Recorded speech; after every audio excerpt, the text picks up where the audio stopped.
Good morning from Malaysia. Today I've unlocked a new loop sequence that I wanted to share with you. I did not come up with this move, but I don't know who did. If you know the person, do please give them credit. But I want to break it down for you step by step. So step one, it starts from a throw. And in this case, I'm going to start with a throw using my right hand. And the throw is actually more of an ace.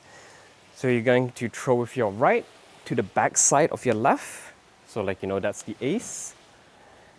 After you land on the back side of your left, you're going to come over to your right side, that's number two, and go into sort of a Maki roll, changing directions from overhand to underhand.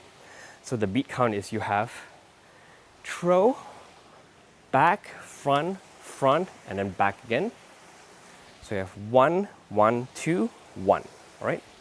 And that's going to look to you like you're throwing to your left side, and then you come to your right side, and because you're changing directions, it becomes your left, and then your right again.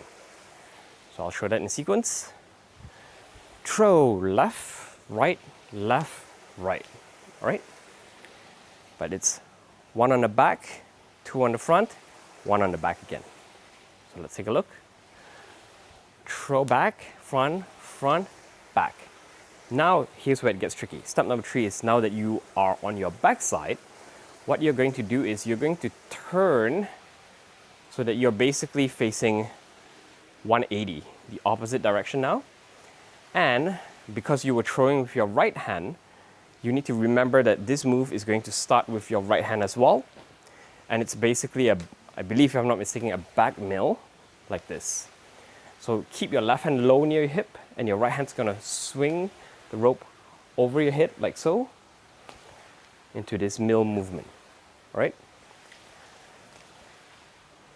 And then after you finish that, the whole process repeats, but now with the left hand.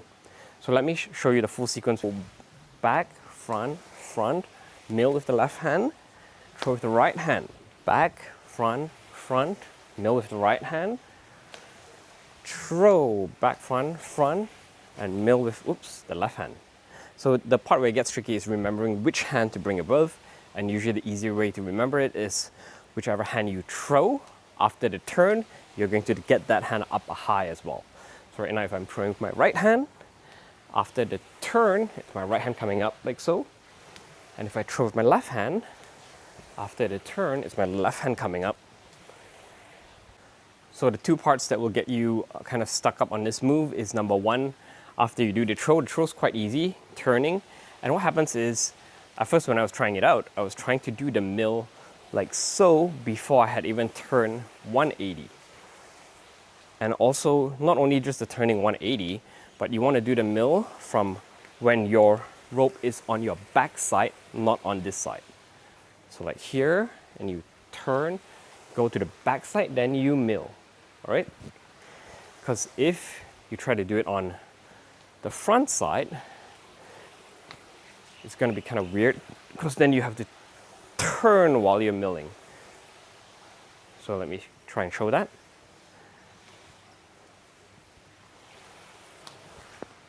It's quite awkward. And then the second one, like I mentioned before, is just watching out for which hand. So remember, if you're throwing with the right hand, after the turn, left hand stays low, right hand comes up. So if you watch out for those two, you should be able to unlock this move.